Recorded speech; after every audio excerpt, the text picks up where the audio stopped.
Baiklah, perkenalkan kami dari kelompok 7 ingin mempresentasikan tentang gerak tari dari daerah Bali. Pertama-tama, saya memperkenalkan diri saya terlebih dahulu.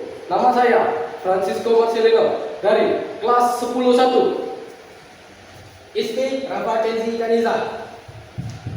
My name Virga Raditya. Watashi no namae wa Akbar Rizky Firmansyah desu. Watan Incek Jauh Hafu Menandus. Selamat menyaksikan. Oke. Baiklah, pertama-tama di sini saya akan menjelaskan tentang pengertian dari tarian pendek. Sebenarnya di Bali memiliki banyak sekali tarian. Namun di sini kelompok kami dari kelompok 7 ingin memilih tarian pendek sebagai penjelasan dan pengertian dari tarian Bali. Baiklah, kita langsung masuk ke pengertiannya.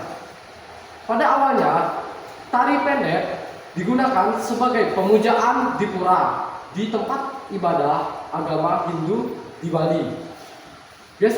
Tarian pendek melambangkan sebuah penyambutan atas turunnya dewata ke dunia.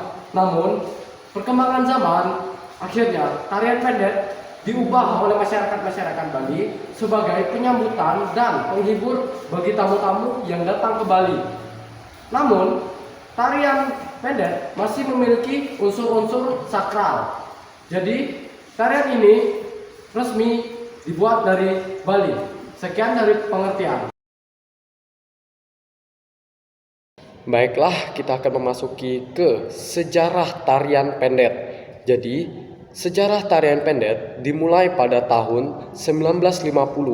Para ilmuwan dan peneliti setuju bahwa tahun tersebut merupakan tahun lahirnya tarian pendek. Pada tahun 1961, Aiwayan Barata mengelola kembali tarian tersebut dengan cara mengubah dan menambahkan gerakan-gerakan tari serta menambah jumlah penari. Lalu pada tahun 1967, Wayan Rindi akhirnya menggunakan tarian pendek sebagai tarian yang sakral. Tarian pendek biasanya digunakan di pura sebagai bentuk upacara penghormatan atas turunnya dewa dewi ke dunia. Namun, seiring perkembangan zaman, akhirnya tarian pendek digunakan untuk menghibur masyarakat dan pariwisata yang ada di Bali. Karena banyak turis-turis yang datang di Bali, akhirnya tarian tersebut digunakan untuk menghiburan. Ya, walau begitu, tarian tersebut masih mengandung unsur-unsur sakral. Jadi, itulah sejarah dari tarian pendek secara singkat. Baiklah, kita akan langsung lanjut ke gerakan tarian. Baiklah, untuk gerakan pertama yaitu gerakan kepala yang akan dibawakan oleh teman kita yang bernama Alfa.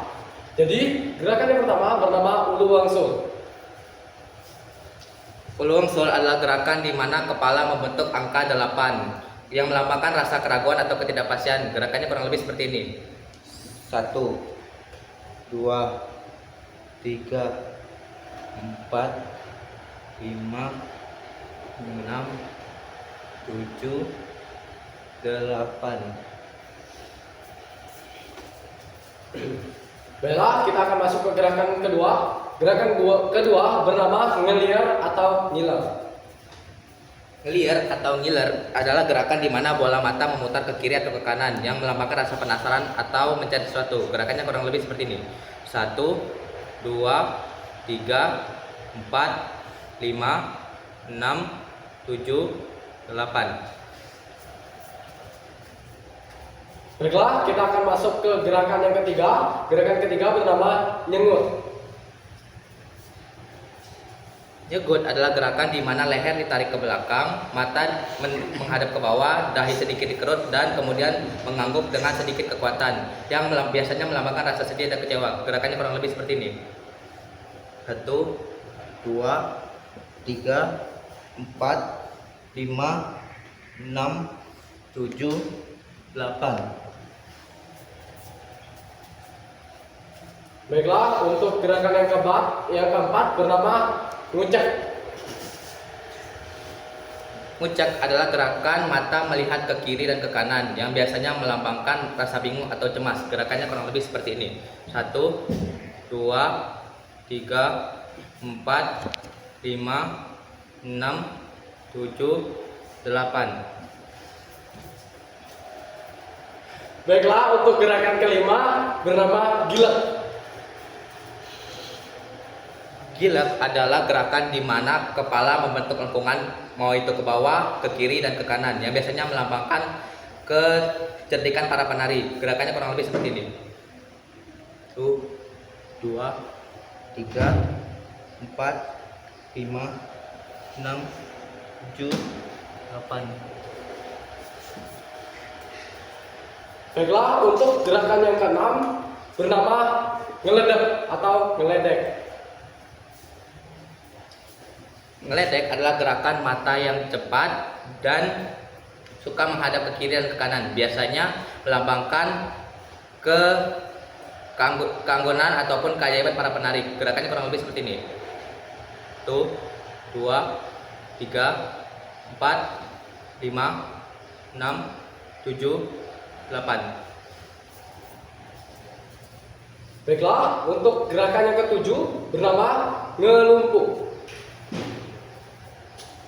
Melumpuk adalah gerakan di mana kepala menunduk kemudian diayunkan ke depan yang biasanya diperkenakan pengendalian diri. Gerakannya kurang lebih seperti ini. 1, 2, 3, 4, 5, 6, 7, 8. Baiklah, untuk gerakan yang kedelapan bernama ngepuk. Ngepuk adalah gerakan di mana mata berkedip yang biasanya melambangkan rasa bingung ataupun cemas. Kurang lebih gerakan seperti ini. 1, 2, 3, 4, 5, 6, 7, 8. Baiklah, untuk gerakan yang kesembilan bernama ngurung. Ngurung adalah gerakan yang cukup simpel, yaitu gerakan menoleh. Kurang lebih gerakannya seperti ini. 1, 2, 3, 4, 5, 6, 7, 8. Baiklah, untuk gerakan terakhir atau gerakan yang ke-10 yang memiliki nama yaitu ngelitik. Gerakan 10 juga cukup simpel, yaitu gerakan mengangkat sedikit kepala ke atas yang melambangkan rasa riang ataupun gembira. Gerakannya kurang lebih seperti ini. 1, 2, 3, 4, 5, 6, 7, 8. Baiklah, untuk gerakan kepala sudah dibawakan oleh Arfa. Jadi kita berterima kasih kepada teman kita Arfa. Baiklah, kita akan lanjut ke gerakan berikutnya, yaitu gerakan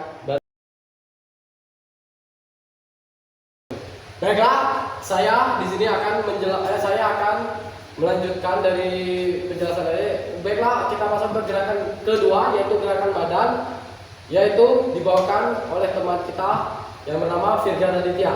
Tanpa banyak basa-basi, kita langsung masuk ke gerakan pertama yang bernama agem. Agem itu di mana gerakan posisi menari yang agak ditegakkan dan badan dan perut agak dikempeskan. Contohnya kurang lebih seperti ini. 1, 2, 3, 4, 5, 6, 7, 8. Baiklah, kita masuk ke gerakan yang kedua yang bernama ngumbang. Ngumbang adalah gerakan berjalan dengan posisi badan agak direndahkan dan disertai dengan kepala yang digerakkan ke kiri dan ke kanan. Contohnya seperti ini. 1, 2, 3, 4, 6, 7, 8. Baiklah, kita akan masuk ke gerakan yang ketiga. Gerakan ketiga memiliki nama yaitu angsel. Angsel yaitu gerakan di mana pinggul dan lengan berirama atau serentak. Contoh gerakannya kurang lebih seperti ini. 1, 2, 3, 4, 5, 6, 7, 8. Baiklah, setelah Ansel kita akan masuk ke gerakan yang keempat. Gerakan keempat memiliki nama yaitu piles. Piles yaitu gerakan naik turun badan atau tubuh yang disertai dengan gerakan kaki dan dari kepala sampai ujung kaki. Contohnya seperti 1, 2, 3, 4, 5, 6, 7, 8. Baiklah, setelah piles kita akan masuk ke gerakan yang kelima. Yang gerakan kelima memiliki nama yaitu ngese. Ngese adalah gerakan tangan dan lengan, yaitu di mana pangkal lengan bergetar dengan cepat. Contoh gerakannya seperti ini. 1, 2, 3, 4, 5, 6, 7, 8. Baiklah, untuk gerakan yang keenam memiliki nama yaitu hoyong. Hoyong adalah gerakan yang dicondongkan ke kanan atau ke kiri. Contoh gerakannya seperti ini. 1, 2, 3, 4, 5, 6, 7, 8. Baiklah, untuk gerakan yang ketujuh memiliki nama yaitu leyak. Leyak adalah di mana gerak posisi tubuh dimiringkan ke satu sisi dan salah satu kaki menjadi tumpuan. Contohnya seperti 1, 2, 3, 4, 5, 6, 7, 8. Baiklah, kita akan sampai ke gerakan yang terakhir atau gerakan yang ke-8. Gerakan yang ke-8 bernama ogek lambung. Ogek lambung adalah gerakan menggoyangkan atau meliukkan badan ke kiri atau ke kanan. Contohnya seperti 1, 2, 3, 4, 5, 6, 7, 8. Baiklah, gerakan badan sudah dibawakan sampai di sini. Kita berterima kasih kepada teman kita Virga Raditya dan kita akan memasuki ke gerakan yang ketiga yaitu gerakan tangan. Kita akan masuk ke gerakan yang ketiga atau gerakan tangan. Gerakan tangan akan dibawakan oleh teman kita yang bernama Rafa Kenzi. Jadi kita langsung masuk saja ke gerakan yang pertama. Gerakan yang pertama bernama ngepik. Gerakan ngepik adalah gerakan yang mengangkat tangan ke atas dan dibolak-balikkan secara bergantian ke kanan dan kiri seperti ini. 1, 2, 3, 4, 5, 6, 7, 8. Baiklah, kita akan masuk ke gerakan yang kedua. Gerakan kedua bernama mungkah lawang. Mungkah lawang adalah gerakan yang dapat diartikan sebagai pembuka atau pengawal dalam suatu tarian. Gerakan ini juga dapat dilambangkan atau melambangkan sebagai penghormatan atas suatu tokoh ataupun penari penting dalam suatu tarian. Gerakan itu dapat dilakukan seperti ini. 1, 2, 3, 4, 5, 6, 7, 8. Baiklah, kita masuk ke gerakan yang ketiga. Gerakan ketiga bernama ulap-ulap. Gerakan ulap-ulap adalah gerakan di mana tangan yang dilakukan secara bergantian antara kanan dan kiri ke atas. Kurang lebih gerakan itu seperti ini. 1, 2, 3, 4, 5, 6, 7, 8. Baiklah, kita akan masuk ke gerakan 4. Gerakan 4 bernama luk merudut. Luk merudut adalah gerakan tangan yang dikolaborasikan dengan gerakan badan, di mana gerakan ini adalah gerakan yang dilakukan dengan mengikuti gerakan badan. Apabila badan itu turun, maka gerakan tangan juga turun, dan apabila badan itu naik, maka gerakan tangan juga naik. Kurang lebih seperti ini. 1, 2, 3, 4, 5, 6, 7, 8. Baiklah, kita masuk ke gerakan yang kelima. Gerakan yang kelima bernama ngumbang. Gerakan ngumbang adalah gerakan yang memutar pergelangan tangan berlawanan searah jarum jam, kurang lebih seperti ini. 1, 2, 3, 4, 5, 6, 7, 8. Baiklah, kita akan masuk ke gerakan yang keenam. Gerakan keenam memiliki nama yaitu agem. Gerakan agem dibedakan menjadi dua, antara agem kanan dan agem kiri. Gerakan agem kanan dilakukan dengan membuka tangan lebih lebar daripada bahu dan tangan kanan yang lebih tinggi daripada tangan kiri, kurang lebih seperti ini. Sedangkan agem kiri dilakukan dengan cara sebaliknya. Jangan dibuka lebih lebar daripada bahu dan tangan kiri diletakkan lebih lebar daripada tangan kanan.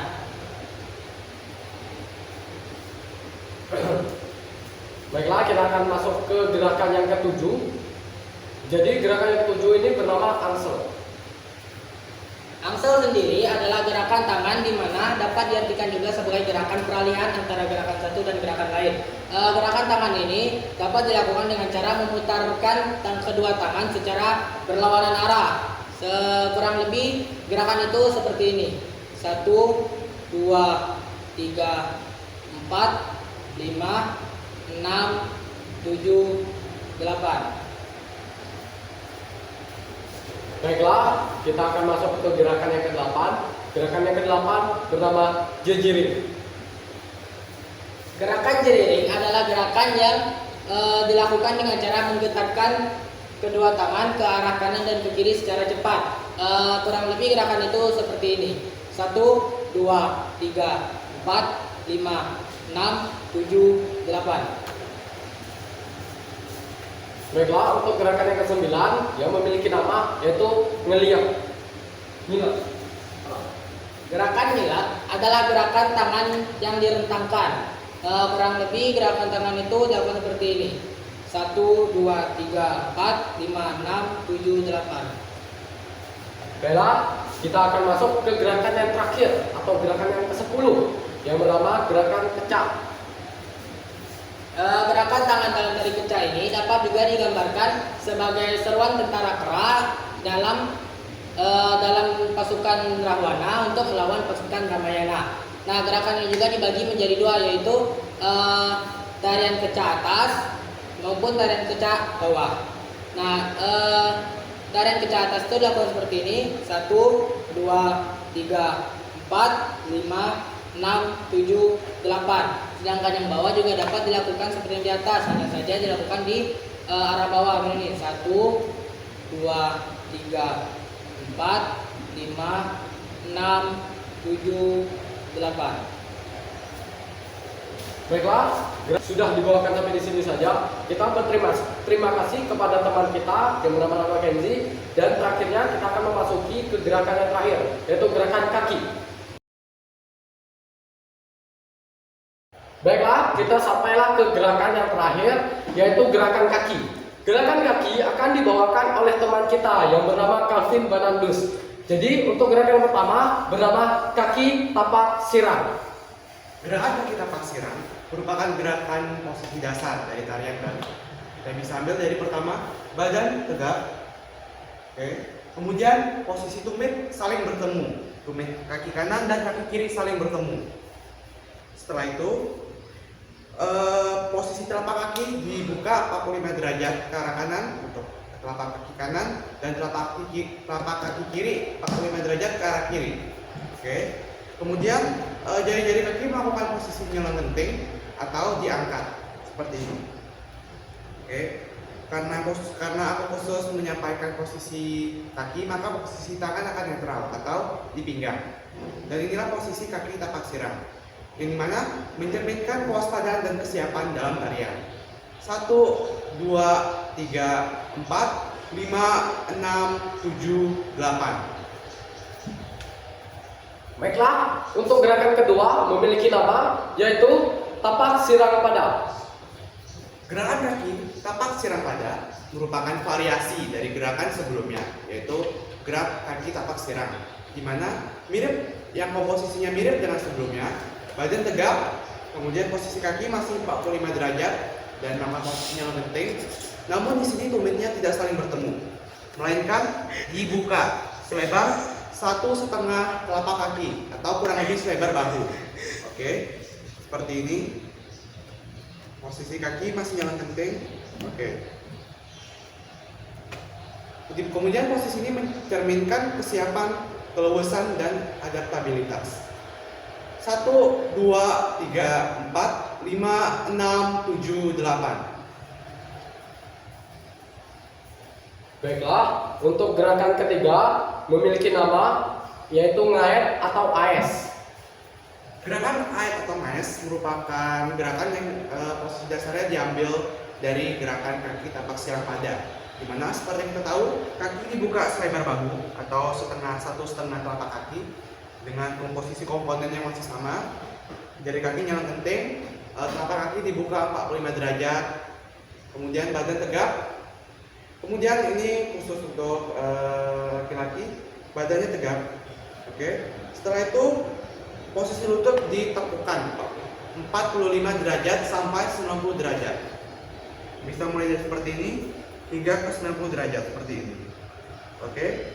Setelah itu posisi lutut melakukan posisi pilak atau terbuka ke arah luar. Kurang lebih seperti ini. Jadi posisi lutut ini menghadap keluar. Oke, tangan di pinggang. Posisi ini melambangkan kesiapan dan juga kekuatan karena mencerminkan posisi kuda-kuda. 1, 2, 3, 4, 5, 6, 7, 8. Baiklah, untuk gerakan yang keempat memiliki nama yaitu agem.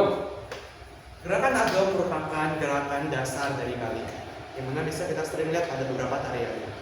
Gerakan ini kita ambil dengan pertama sesuai dengan variasinya, di mana variasinya ada dua, variasi gender dan variasi arah. Untuk variasi gender sendiri ada laki-laki dan perempuan, sementara variasi arah ada kanan dan kiri. Kita mulai dari gender laki-laki dengan posisi agem kanan. Kalau kita mengambil agem kanan, berarti kaki sebelah kiri yang maju.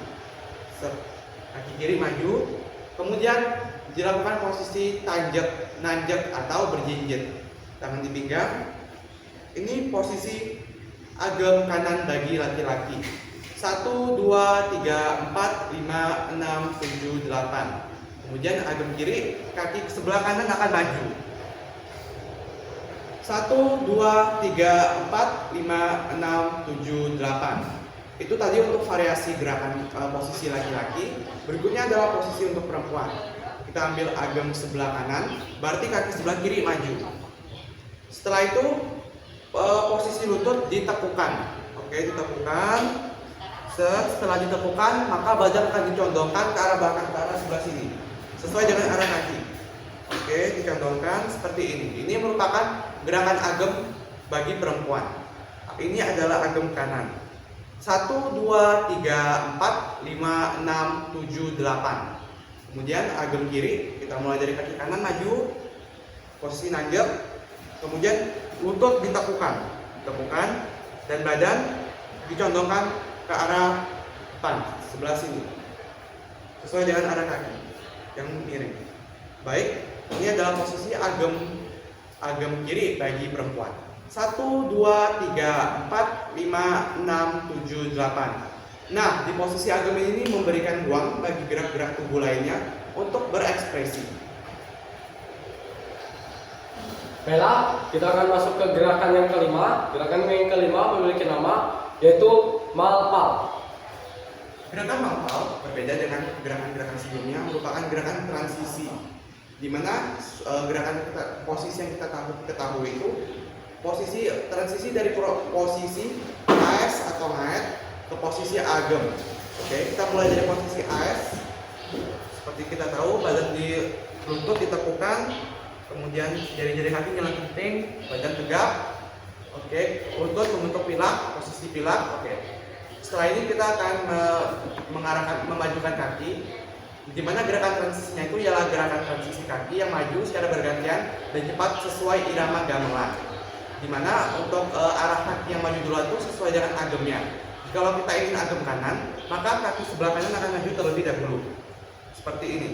Kita pertama mulai dengan mengangkat kaki sebelah kanan ke belakang kaki dan setinggi lutut. Setelah itu maju dan direpakkan, diikuti oleh kaki sebelah kiri secara cepat. Seperti ini, tep, kemudian tutup, diangkat, kemudian tep, ditaruh, badan tegak. karena mengingat ini posisi laki-laki, jadi badan tidak dicondongkan dan tetap lurus tegak. Kita coba secara cepat. Oke, posisi AX atau naik dengan transisi malpal ke agam sebelah kiri, ke agam sebelah kanan dengan mulai kaki kanan. Kita mulai 1, 2, 3, 4, 5, 6, 7, tutup. Oke, ini agam kanan. Kita coba agam kiri, mulai dari kaki kiri. Oke, 1, 2, 3, 4, 5, 6, 7, tutup. Oke, itu gerakan mapal. Dimana seperti kalian lihat, gerakan mapal ini sangat cepat dan energik. Ini sehingga melambangkan semangat para kesatria dan juga energi yang tinggi. Baiklah, untuk gerakan yang keenam memiliki nama, yaitu angsel. Gerakan angsel merupakan gerakan transisi juga, di mana merupakan gerakan transisi dari agam kiri ke agam kanan, bisa pun sebaliknya. Kita mulai dari agam sebelah kiri, transisi ke agam sebelah kanan. Nah, untuk gerakan ini memfokuskan ke arah transisinya seperti ombak, yang halus dan lembut dan luas seperti ombak. Oleh karena itu, di sini aku akan menggunakan bantuan tangan untuk membantu gerakan tersebut mencerminkan bentuk ombaknya. Kita mulai dari agam kiri. Kita coba dulu agam kiri, kaki kanan maju. Pertama kita mulai dengan menepukkan lutut, kemudian lutut kaki sebelah kanan diangkat seperti ini, membentuk di sini dan bersihkan di depan lutut. Di depan lutut sebelah kiri, kemudian dihentakkan maju, kaki sebelah kiri menyusul lewat belakang, dihentakkan di posisi yang sama sejajar. Setelah itu kaki sebelah kanan dihentakkan ke belakang, kaki sebelah kiri dimundurkan sedikit, kemudian tutup diganti ke agam kanan. Kita coba secara cepat dan menggunakan bantuan tangan. Oke. 1, 2, 3, 4, 5, 6, 7, 8. Itu merupakan proses transisi yang dilakukan secara cepat. Kita coba lagi dari agam kanan ke agam kiri. Coba 1, 2, 3, 4, 5, 6, 7, 8. Kira-kira seperti itu. Dimana kalau kita melihat gerakan yang bagaikan ombak itu menekankan dan memberi ruang bagi ekspresi emosi. Baiklah, untuk gerakan yang ketujuh memiliki nama, yaitu piles atau miles. Gerakan piles atau miles merupakan gerakan posisi ataupun gerakan di mana kita gerakannya dengan memajukan sesuai dengan variasinya. Ada piles kanan dan piles kiri. Kalau kita ambil piles kanan, kaki kanan dimajukan, kemudian badan diputar sesuai dengan kaki kanan diputar ke arah kanan. Bagian badan sebelah kiri diarahkan ke depan seperti ini. 1, 2, 3, 4, 5, 6, 7, 8. Itu piles kanan. Kita lanjut ke piles kiri. Di mana piles kiri kaki kiri maju. Oke, melakukan posisi nanjak atau berjinjit. Kemudian badan sebelah kanan akan kita majukan dan berputar, badan kita akan berputar ke arah sebelah kiri. Kita coba 1, 2, 3, 4, 5, 6, 7, 8. Gerakan piles yang memerlukan fokus, kontrol, dan ketelitian tinggi ini dapat tetap mencerminkan dan mempertahankan unsurnya yang halus dan luas. Baiklah, untuk gerakan yang ke-8 memiliki makna yaitu memiliki nama yaitu nayok atau nayok. Gerakan nayok merupakan gerakan transisi, di mana kita biasanya dimulai dengan gerakan agam. Agam kanan, ingat agam kanan balik kaki kiri yang maju. Setelah itu tangan dipinggang dalam posisi netral. Gerakan ini dimulai dengan cara pertama kita mengangkat kaki sebelah kiri dan menakupkan lutut sebelah kanan seperti ini, seperti posisi pada gerakan angsel. Kemudian kita memajukan kaki sebelah kiri ke depan. Kemudian setelah itu kita akan Dorongkan berat badan kita ke arah depan, set hingga berhenti posisi. Kaki di belakang ini melakukan piles atau memutar, kemudian diangkat, terus maju. Kemudian diulangi, berat badan pindah, kemudian kaki piles, angkat. Oke. Kita mulai dari kaki sebelah, dari agak kanan, tapi kaki kiri. Kita coba 1, 2, 3. 1, 2, 3, 4, 5, 6, 7, tutup. Seperti itu. Kemudian agam kiri, pakai kaki kanan. Kita coba 1, 2, 3, 4, 5, 6, 7, tutup. Nah, gerakan layar ini di mana lebih memfokuskan ke arah berat badan, namun juga memiliki gerakan kaki, di mana ini mencerminkan kehalusan dan keluasan dalam gerakan serta dalam menjaga keseimbangan. Baiklah, kita sampailah ke gerakan yang terakhir pada bagian kaki. Jadi gerakan yang terakhir atau gerakan yang ke-9 disebut debug. Gerakan debug merupakan gerakan sederhana atau bisa dibilang gerakan dasar, di mana dengan posisi netral kita akan menghentakkan kaki kita. Kita ambil posisi kaki tapak sirang, kemudian kita akan menghentakkan kaki kita. Menghentakkan kaki, telapak kaki bisa kanan, bisa kiri, bisa secara beruntun ataupun secara bergantian. Seperti ini. 1, 2, 3, 4, 5, 6, 7, 8. Kemudian gerakan ini mencerminkan dan menekankan ritme dan juga momen-momen penting dalam tarian. Baiklah, untuk gerakan kaki kita sudah sampaikan di sini. Kita akan lanjut ke closing. Terima kasih kami. Terima kasih. Arigato. Sisi. Thank you so much. Syukran jazilan. Oke.